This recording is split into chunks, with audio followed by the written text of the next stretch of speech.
오늘 이 심층 탐구에 오신 청취자 여러분 정말 환영합니다. 아마 방금 울산 GMP 선교학교에서 이상엽 집사님이 전하신 1강 선교의 청사진 강의를 아주 푹 빠져서 듣고 오셨을 텐데요. 네, 아마 지금쯤 머릿속에 되게 복잡하실 수도 있어요. 맞아요.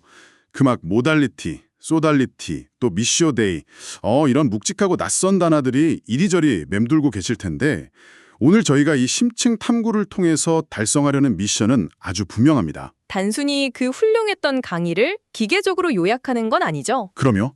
그 흩어져 있는 멋진 개념의 조각들을 하나하나 정교하게 맞춰서 당장 이번 주일 여러분이 섬기시는 지역교회에 진짜 적용할 수 있는 말 그대로 진짜 작동하는 청사진으로 만들어드리는 겁니다. 오늘 파헤쳐볼 자료는 이상엽 집사님의 치열한 고민이 담긴 슬라이드와 발표 메모들인데요. 본격적으로 들어가기 전에 제가 이 질문을 먼저 던지고 싶어요. 오늘날 왜 그렇게 많은 교회에서 선교가 서서히 잊혀진 사명이 되어가고 있는 걸까요? 아주 예리한 질문이네요. 네, 그리고 교회 주보 한 구석에 그냥 주용이 이름만 적혀 있는 그 흔한 선교위원회가 도대체 어떻게 세계 선교의 판도를 뒤집을 핵심 열쇠가 될 수 있다는 건지 이 거대한 질문의 실마리부터 좀 풀어주시면 좋겠습니다. 그 질문이야말로 오늘 우리가 다룰 이 모든 논의를 관통하는 가장 중요한 출발점입니다. 강의 초반부를 딱 보면 아주 거대하고 근본적인 개념 하나가 등장하거든요. 바로 미쇼데이, 그러니까 하나님의 선교라는 개념입니다. 아, 미쇼데이 참 많이 듣는 단어인데 막상 설명하려면 좀 막막하달까요? 그렇죠. 제가 이 자료를 보면서 가장 흥미로웠던 지점이 바로 거긴데요. 선교의 주체를 바라보는 우리의 그 낡은 관점을 완전히 뒤집어 엎는다는 겁니다. 보통 우리는 선교라고 하면 막 우리 교회가 주체가 돼서 예산을 짜고 프로그램을 기획해서 밖으로 나가는 일종의 프로젝트라고 생각을 하잖아요. 네네, 보통 우리가 한다고 생각하죠. 하지만 이 강의 자료는 아주 단호하게 선언합니다. 선교의 진정한 원천은 개별 교회나 특정 선교단체의 열심이 아니라 바로 삼위일체 하나님 그 자체시라고요. 하나님이 선교의 본체시다. 맞습니다. 성부 하나님이 성자 예수님을 이 땅에 보내셨고 또 성부와 성자께서 성령님을 세상에 보내신 그 거대한 구원 역사의 흐름 속에 작고 연약한 우리 교회가 영광스럽게 초청받은 것이라는 사실입니다. 아, 초청받았다. 우리가 주도에서만 무에서 유를 창조하는 게 아니라 거대한 흐름에 초청받았다는 그 표현이 사실 굉장히 깊은 안도감을 주네요. 네, 무거운 짐을 좀 내려놓을 수 있는 관점의 전환이죠. 그러니까 이미 맹렬하게 일하고 계신 하나님의 사역에 동참하는 게 바로 교회의 본질적인 존재 이유라는 거잖아요. 그런데 청사진을 그리려면 지금 우리가 서 있는 땅의 현실, 이것도 되게 냉정하게 봐야 하잖아요. 강의 자료가 진단하고 있는 현재 한국 교회의 상황, 사실 이거 굉장히 뼈아프더라고요. 현실을 직시하는 건 참 아프지만 반드시 거쳐야 할 과정이죠. 자료에 따르면 현재 한국교회는 전례 없는 심각한 성장 정체기를 지나고 있습니다. 조직이라는 게 성장이 멈추고 정체기를 맞으면 본능적으로 그 에너지가 내부를 향하게 되어 있거든요. 생존이 최우선이니까요. 아, 살아야 되니까 안으로 뭉치는 거군요. 그렇죠. 그러다 보니 자연스럽게 교회의 구조 전체가 성도들을 내부적으로 돌보는 목양 중심, 그리고 안에서 모이는 사람들을 위한 회중지향적 구조로 완전히 굳어지게 됩니다. 교회를 유지하는 데 에너지를 다 쏟아붓다 보니까 필연적으로 밖으로 향해야 할 선교적 에너지는 고갈되는 거죠. 결국 선교가 잊혀진 사명이 되어가고 있다는 거네요. 네, 그 날카로운 분석입니다. 게다가 설상가상으로 그 빈자리를 메워줘야 할 선교단체들 역시 헌신자가 급감하고 한정된 자원을 두고 심각한 경쟁에 내몰리는 이중 삼중의 위기에 처해 있다고 지적을 합니다.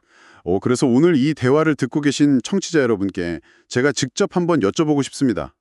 지금 출석하고 계신 교회는 어떤가요? 밖으로 생명을 흘려보내는 에너지가 더 활발한가요? 아니면 내부 시스템 유지하고 성도들끼리 상처 보듬는 데 대부분의 에너지를 소진하고 계신가요? 이 묵직한 질문을 마음에 품은 채로 강의가 제시한 돌파구로 시선을 한번 옮겨보겠습니다. 아주 중요한 포인트로 넘어가네요. 네, 랄프 윈터가 주창한 두 가지 구조, 바로 모달리티와 소달리티라는 개념이 등장하는데요. 사실 처음에 딱 들으면 신학적인 용어 같아서 되게 거리감이 느껴질 수 있거든요. 근데 우리 삶에 아주 밀접한 비유로 풀어볼 수 있을 것 같아요. 네, 어떻게 풀어볼 수 있을까요? 모달리티는 안정을 추구하는 지역교회입니다. 특별한 자격이나 조건 없이 연령과 성별을 초월해서 누구나 들어올 수 있는 우리의 고향 혹은 넉넉한 가족 같은 곳이죠. 네, 누구나 품어주는 곳이죠. 반면에 소달리티는 특정한 사명을 완수하기 위해서 기꺼이 2차적인 헌신과 희생을 감수하기로 결단한 사람들의 모임, 즉 기동성이 극대화된 선교단체입니다. 굳이 비유를 하자면 뚜렷한 타겟을 향해 훈련받고 파견되는 특수부대 같은 느낌이랄까요? 야, 아주 명쾌하고 적절한 비유입니다. 고향과 특수부대. 우리가 여기서 절대 놓치지 말아야 할 역사적 풍찰이 하나 있는데요. 이 두 개의 기동이 어느 날 갑자기 현대에 발명된 조직론이 아니라는 겁니다. 아, 옛날부터 있었나요? 그럼요. 기독교 역사니 그 이전부터 늘 함께 존재하며 서로를 보완해 왔습니다. 유대교 시대를 보면 율법을 배우고 신앙을 전수하는 회당이 모달리티의 역할을 했고요. 밖으로 나가서 복음을 전하는 전도단이 소달리티였죠. 아, 회당과 전도단. 네, 초대교회로 넘어오면 예루살렘이나 안디옥에 세워진 지역교회가 모달리티, 그리고 쉴 새 없이 국경을 넘나들며 복음을 심었던 바울의 선교단이 소달리티의 역할을 완벽하게 나눠 가졌습니다. 중세시대도 마찬가지예요. 중세에는 어떤 모습이었죠? 주교가 관할하는 관구가 안정을 주는 모달리티였다면 청빙과 순종을 맹세하고 척박한 땅으로 들어갔던 수도원 운동, 이게 바로 소달리티였습니다. 이 두 가지 구조 모두가 예수님의 대위 임명을 안수하기 위해 하나님이 친히 세우신 정당하고도 필수적인 양 날개라는 점을 자료는 명확히 하고 있습니다. 아, 역사를 들으니까 확 이해가 되네요. 그런데 현실에서는 이 두 날개가 박자를 맞춰서 아름답게 날아오르기보다는 서로 부딪히고 삐거덕거리는 경우가 훨씬 많잖아요. 사실 그게 제일 큰 문제죠. 고향을 지키는 사람들하고 특수임무 띄고 밖으로 도는 사람들 사이에는 어쩔 수 없는 오해나 갈등이 생기게 마련이니까요. 그것이 바로 오늘날 우리가 풀어야 할 가장 치명적인 숙제입니다. 안정을 최우선으로 두는 지역교회, 그리고 끊임없이 운동성을 추구하며 경계를 넘으려는 선교단체는 필연적으로 긴장관계에 놓일 수밖에 없거든요. 네, 다를 수밖에 없죠. 앞서 진단했듯이 오늘날의 지역교회는 목사와 교사를 중심으로 한 목양적 기능에 모든 임적, 물적 투자가 집중되어 있습니다. 반면에 누군가를 발굴해서 밖으로 타문화권으로 담대하게 보내는 사도적 기능은 안타깝게도 거의 마비 수준에 이르렀죠. 사도적 기능이 마비됐다. 네, 그래서 이 두 구조가 불필요한 견제나 긴장을 넘어서서 진정한 의미의 시너지를 내는 협력 관계로 나아가려면 지역교회가 스스로 잃어버린 그 사도적 특성, 어포스톨릭 지니어스라고 하죠. 이것을 반드시 회복해야만 합니다. 사도적 특성의 회복? 저 이거 들으면서 전율을 느꼈거든요. 그렇다면 그 사도적 특성이라는데 어느 날 화요일 오후 평범한 지역교회 안에서 대체 어떻게 구체적으로 나타나야 하는가? 바로 여기서 오늘 우리가 그리는 청사진의 핵심 엔진이 등장하는 거군요. 맞습니다. 드디어 나오네요. 그 잃어버린 사도적 직임을 우리 교회 안에서 실제로 구현해낼 현대적이고 구체적인 조직, 그것이 바로 그동안 주복 구석에 이름만 덩그러니 있던 지역교회 선교위원회라는 선언 말입니다. 정확합니다. 단순히 막 해외 단기 선교 갈 때 비행기표 예매해주고 선교사님들 후원금 결제 서류에 도장 찍는 행정부서가 아니라는 거잖아요. 절대 아니죠. 강의 자료의 표현을 빌리자면 선교위원회는 세계 선교를 완수하기 위해 지역교회가 세상에 내놓을 수 있는 하나님의 가장 전략적인 대안입니다. 가장 전략적인 대안? 네, 그리고 여기서 제가 이 강의 전체를 통틀어 가장 무릎을 쳤던 철학적인 명제가 하나 등장하는데요. 무엇을 하는 것, 즉 doing은 체질이나 됨됨이, 즉 being, 다시 말해 정체성에서 흘러나온다는 겁니다. 아, doing은 being에서 나온다. 이 문장의 무게를 깊이 생각하셔야 돼요. 선교위원회가 일 처리를 얼마나 빠릿빠릿하게 잘 하느냐의 문제가 아닙니다. 스스로를 하나님의 거대한 선교 역사를 대리하여 수행하는 위대한 대리자, 즉 에이전트로 인식하는 확고한 정체성, 그 비잉이 바로 서야만 비로소 생명력 있는 선교 활동이라는 doing이 열매 맺을 수 있다는 깊은 통찰입니다. 이 문자는 오늘 들으시는 여러분이 꼭 수첩에 적어두셨으면 좋겠어요. 사실 진짜 많은 교회가 우리는 왜 선교를 이것밖에 못할까 하면서 성과나 활동량 두고 자책하기 바쁜데 근본적으로 우리는 선교를 위해 보냄받은 대리자다라는 정체성이 결여되어 있었기 때문이네요. 맞아요. 존재가 먼저죠. 자, 그렇다면 이 위대한 대리자 역할을 감당할 선교위원회 분들에게는 구체적으로 어떤 자질이 요구될까요? 왠지 열정만으로는 안 될 것 같은데요. 네, 자료에서는 세 가지 핵심 자질을 아주 체계적으로 제시하고 있습니다. 첫 번째는 단연 사도적 은사입니다.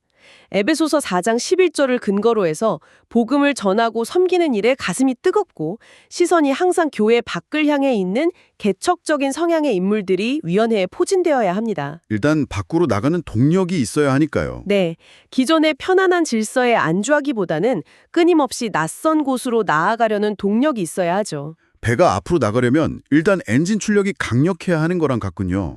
근데 여기서 약간 좀 현실적인 상상을 해보게 되는데요. 이 사도적 에너지가 막 펄펄 끓는 개척 성향 강한 분들만 회의실에 쫙 모여 있다고 가정을 해볼게요. 네, 상상이 가네요. 당장 다음 달에 중동으로 단기템 띄웁시다. 지금 교회 건축 예산이 문제입니까? 영혼을 살려야지. 막 이렇게 불도저처럼 밀어붙이는데 정작 교회 내 다른 부서 상황을 살피거나 목회적 배려가 전혀 없다면 이거 어떻게 될까요? 큰일 나죠. 아마 회의실 분위기 싸늘해지다 못해서 오히려 교회 안의 선교에 대한 여론이 급격히 나빠지는 뼈아픈 결과가 올 것 같은데요. 바로 그 지점이 현장에서 가장 빈번하게 발생하는 비극입니다. 그래서 강의 자료가 두 번째 자질을 아마도 첫 번째보다 더 강한 어조로 강조하고 있는 건데요. 두 번째 자질은 바로 성품입니다. 아, 성품. 불타오르는 기질이 다듬어지지 않고 영적으로 절제되지 않으면 그건 열정이 아니라 공동체를 파괴하는 흉계가 될 수 있거든요. 선교위원회는 본질적으로 섬기는 자리입니다. 그렇죠. 타부서랑 협력해야 하니까. 교회 안의 재정부, 교육부 등 다른 부서들, 그리고 외부의 낯선 선교단체들과 쉼없이 의견을 조율하고 양보를 이끌어내야 하는 자리죠. 사도행전 11장 24절에 묘사된 바 바나바처럼 모든 사람을 품고 원활한 협력을 이끌어낼 수 있는 착한 성품과 훈련된 기질, 이게 절대적으로 필수적입니다. 방금 엔진 말씀드렸는데 엔진 출력이 아무리 높아도 브레이크랑 한들이 고장난 자동차는 결국 대형 사고를 내고 마는 거잖아요. 너무 적절한 비유네요. 사도적 열정이라는 엔진을 바나바와 같은 착한 성품이라는 브레이크와 핸들로 통제해야 한다는 거죠. 네. 그리고 세 번째 자질은 지식이었습니다. 선교는 막 맹목적인 열심만으로 되는 게 아니라 성경이 말하는 선교의 본질을 이해하고 전 세계적으로 급변하는 흐름을 날카롭게 읽어내는 안목이 필요하다는 거죠. 끊임없이 공부해야 합니다. 네, 그래서 위원회 전체가 단순히 회의만 하는 조직이 아니라 책도 읽고 연구하는 학습 공동체가 되어야 한다는 지적이 참 뼈아프면서도 귀감이 됩니다. 열정, 성품, 지식, 이 세 가지가 균형을 이룬 위원회라면 정말 세상을 바꿀 수 있겠어요. 충분히 바꿀 수 있죠. 강의 중반부에 그 마태복음 25장 달란트 비유 다루면서 책무를 짐이 아니라 선물이라고 표현한 대목이 깊은 여운을 남겼거든요. 그 부분이 바로 세상을 바라보는 패러다임의 엄청난 전환입니다. 현대사회에서 책임을 지거나 보고를 해야 한다고 하면 누군가한테 감시당하는 느낌을 받거나 엄청 무거운 부담으로 여기기 십상이잖아요. 막 숙제 검사 받는 기분 들죠. 하지만 달란트 비유에서 주인이 종들에게 달란트 맡기고 결산 요구하는 그 행위의 본질은 종들을 올가매려는 게 아닙니다. 아, 올가매는 게 아니다. 오히려 우리를 영적인 나태함과 자기 기만으로부터 보호하시고 성도들의 굳건한 신뢰 속에서 아주 투명하고 건강하게 사역할 수 있도록 지켜주시는 든든한 울타리, 즉 선물이라는 관점입니다. 책무가 우리를 지켜주는 울타리군요. 네, 이 영광스러운 청직의 책무 아래서 선교위원회는 세 가지 의무를 지게 됩니다. 잠자는 성도들을 깨워 동원할 의무, 준비된 선교사를 파송할 의무, 그리고 안팎의 동역자들과 협력할 의무입니다. 저는 이 세 가지 중에서 협력의 책무에 대해서 좀 깊이 파고들어 보고 싶습니다.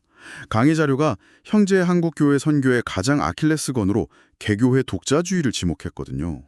맞습니다. 이게 아주 아픈 부분이죠. 막 우리 교회가 단독으로 파송한 선교사, 우리 교회 이름이 아주 크게 적힌 해외 예배당 건축, 이렇게 자꾸 선교지에 우리 교회의 이름표를 붙이고 우리의 통제력 아래 두려는 문화 말입니다. 공로주의적인 성격이 강하죠. 네. 근데 선교의 본질은 고린도전서 3장 9절이 증언하듯이 우리는 하나님의 동역자들이라는 거잖아요. 이 거대한 관점에서 볼 때 협력은 선택이 아니라 생존 필수 요건 아닐까요? 정확한 지적입니다. 선교위원회는 독단적으로 돌격하는 부대가 아니라 다양한 악기 소리를 조율하는 오케스트라의 지휘자처럼 아주 다각적이고 입체적인 협력 네트워크를 구축해야만 합니다. 구체적으로 누구누구랑 협력을 해야 하죠? 첫째로 교회 내부에서는 담임 목회자의 목양적 비전을 존중하며 발을 맞춰야 하고요. 둘째로 외부로는 파송된 선교사와 단순히 후원금만 보내는 관계를 넘어 영적으로 아주 긴밀하게 소통해야 하죠. 네, 돈만 보내고 끝이 아니라 그리고 여기서 가장 획기적인 협력의 대상이 등장하는데 바로 앞서 우리가 다루었던 소달리티, 즉 전문 선교 단체입니다. 많은 교회가 이 선교 단체를 우리 교회의 하부기관처럼 여기거나 심지어 선교 자원을 두고 다투는 경쟁자로 오해하곤 하거든요. 네, 묘한 알력 다툼이 있죠. 하지만 이들의 아주 오랜 경험과 특화된 전문성을 철저히 인정하고 동등한 동반자로서 손을 굳게 잡아야 합니다. 더 나아가서 이 거대한 과업을 위해 이웃 지역 교회들과 연합해야 하고요. 현대 선교의 지형도를 완전히 바꾸고 있는 이주민 및 디아스포라 성도들과 또 적극적으로 연대해야 한다고 자료는 역설하고 있습니다. 한마디로 선교위원회는 나 홀로 영웅이 되려는 그 욕심을 버리고 가장 겸손하고 훌륭한 팀 플레이어가 되어야 한다는 거네요. 정확합니다. 자, 지금까지는 왜 해야 하는지, 어떤 태도로 해야 하는지에 대한 철학을 다졌다면 이제부터는 오늘 청사진의 하이라이트, 실제적인 실행 로드맵으로 들어갈 차례입니다. 강의에서는 이 로드맵을 선교사의 생애주기, 이른바 MLC라고 하죠. 이 3단계의 흐름으로 아주 세밀하게 쪼개서 설명했는데요. 네, 아주 디테일한 부분이죠. 이 과정을 하나하나 좀 곱씹어 볼 필요가 있습니다. 먼저 선교사를 발굴해서 훈련하고 파송하는 제1단계입니다. 네, 1단계는 동원, 선발, 파송의 시기입니다. 지역교회는 그냥 소수의 헌신자만 쳐다보고 있을 게 아니라 전 성도가 일상 속에서 선교적 부르심을 깨달을 수 있도록 단기 선교나 비전 트립 같은 동원 프로그램을 아주 치밀하게 기획해야 합니다. 교회가 밭을 잘 읽어야 하네요. 네, 그러나 누군가가 장기 선교사로 헌신했을 때 그를 타문화권에 맞게 무장시키는 그 고도의 전문적인 훈련 영역 있잖아요. 이건 교회가 직접 하려 들지 말고 검증된 선교단체, 즉 소달리티에 전적으로 위임하는 것이 가장 지혜롭고 안전한 방식입니다. 아, 훈련은 전문가에게 맡겨라. 그리고 여기서 제가 정말 인상 깊었던 게 바로 파송식에 대한 제정이었어요. 요한 3서 1장 6절에 나오는 합당하게 전송하는 것의 진정한 의미 말이죠. 네, 파종식을 어떻게 정의하던가요? 보통 우리가 파송식 하면 예배 마지막에 선교사님 앞으로 모시고 나와서 막 꽃다발 안겨드리고 다 같이 축복송 부르면서 기념사진 찍는 되게 훈훈한 이벤트 정도로 생각하잖아요. 네, 아주 익숙한 풍경이죠. 그런데 강의 자료는 파송식이 단순한 송별회가 아니라 보내는 자인 교회와 가는 자인 선교사가 하나님 앞에서 서로의 영적, 물질적 책임을 엄숙하게 서약하는 언약식이자 전 성도의 가슴에 불을 지피는 최고의 선교 동원 현장이 되어야 한다고 강조하더라고요. 파송식의 무게감이 완전히 달라지는 느낌이었습니다. 정말 놀라운 통찰이죠. 네, 그렇다면 선교사님이 비행기 타고 타국으로 훌쩍 떠난 후 제2단계인 필드 사역과 본국 사역, 그러니까 안식년 기간 동안 선교위원회는 어떤 책임을 져야 합니까? 선교사가 영적 최전선인 필드에 머무는 동안 위원회의 최우선 과제는 그들의 사역적 책무를 관리하고 영적, 정서적으로 보호하는 겁니다. 약속된 재정 지원이랑 중보기도는 기본 중에 기본이고요. 네, 끊기면 안 되죠. 특히 흥미로운 점은 기도 편지를 대하는 태도예요. 기도 편지를 그저 한 달에 한 번 날아오는 소식지나 무슨 성과 보고서로 취급할 게 아닙니다.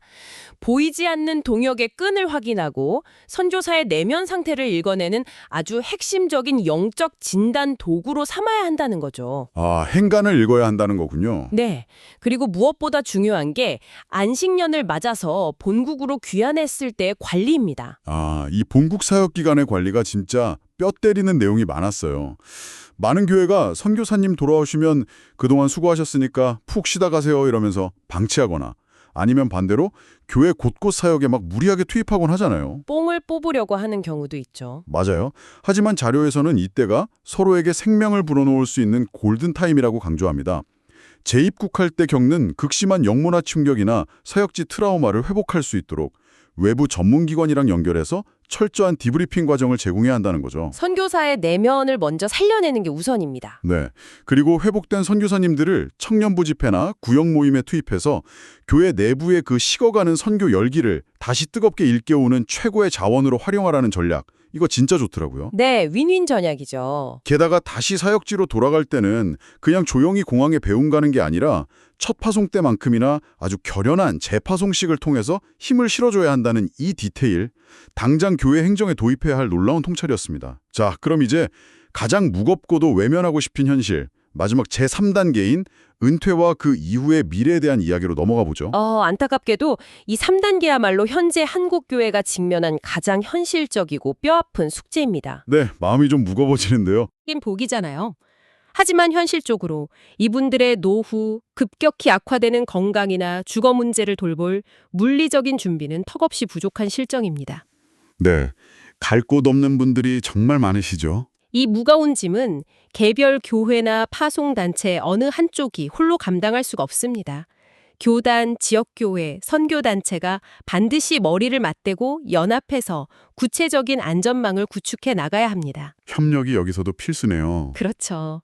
그리고 여기서 강인은 폴 피어슨의 통찰을 빌려서 불확실한 미래를 준비하는 교회가 저지르기 쉬운 역사의 두 가지 치명적인 실수를 경고하는데요. 저도 이 두 가지 실수 읽으면서 약간 우리 교회의 모습이 겹쳐 보여서 뜨끔했거든요.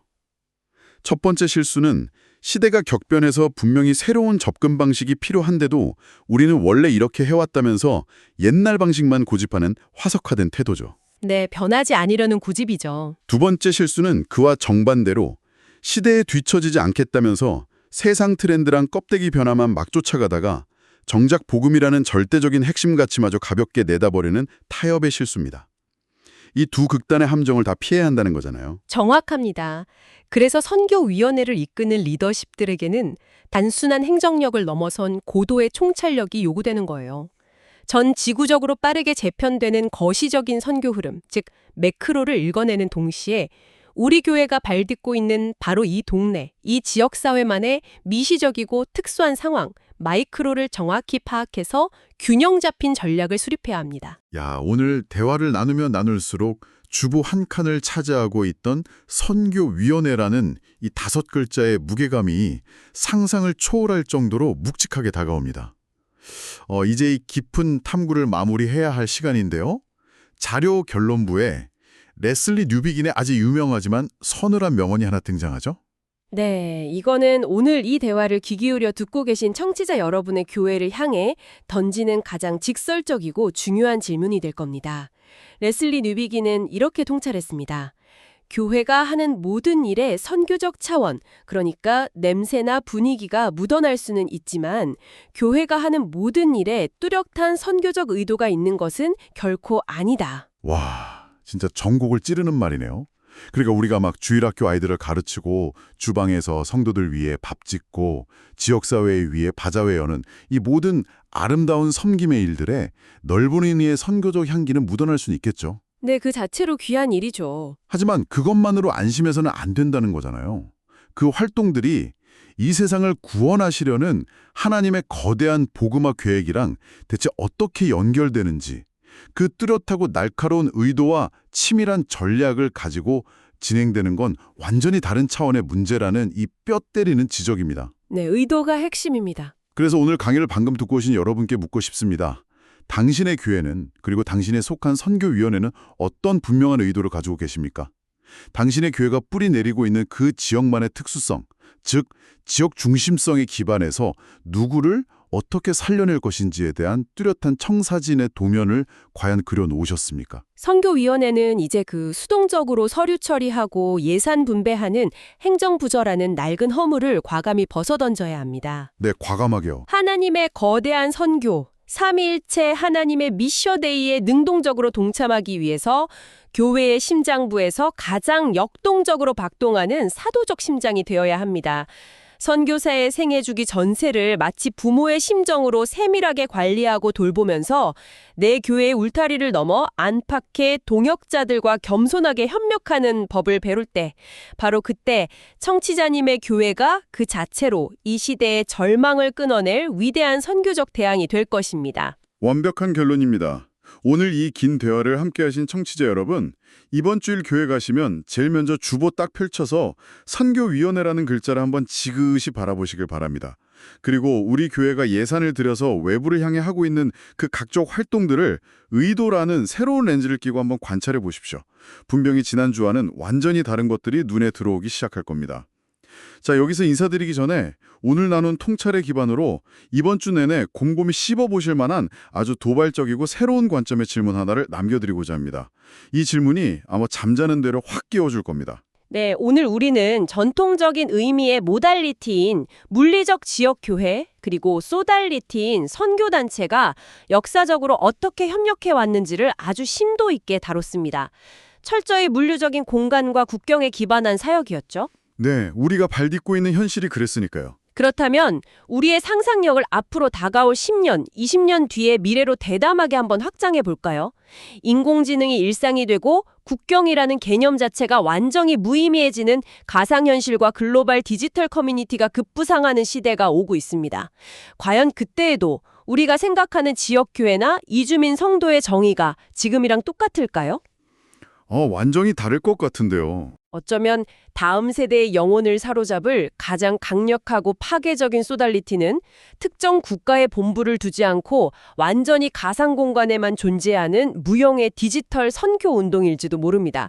그렇다면 특정 도시, 특정 주소지에 굳건히 건물을 짓고 있는 당신의 물리적 지역교회는 평생 얼굴 한 번 마주칠 일 없는 국경 없는 디지털 세대들과 도대체 어떤 방식으로 선교적 동반자 관계를 맺고 복음을 흘려보낼 수 있을까요?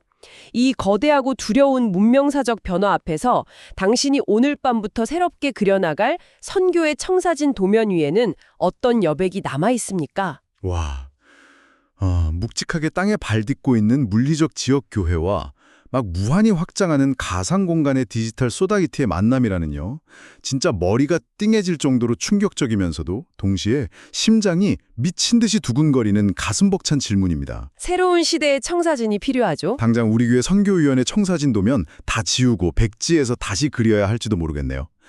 오늘 귀한 시간 내서 이 자료를 끝까지 함께 파헤쳐 주신 청취자 여러분, 이 흥미진진하고도 도발적인 질문에 대한 해답을 당신이 속한 지역교회의 그 생생한 현실 속에서 치열하게 고민하고 비전해 보시기를 강력히 응원합니다. 지식을 그저 머리에 쌓아두는 걸 넘어 그것이 우리 교회를 변화시키는 살아 숨쉬는 통찰로 바뀌는 경이로운 즐거움. 오늘의 심층 탐구는 아쉽지만 여기까지입니다. 다음 시간에도 여러분의 굳어진 사고를 깨워줄 새롭고 놀라운 통찰을 가득 안고 다시 찾아오겠습니다. 깊은 사유의 여정에 함께해 주셔서 진심으로 감사합니다.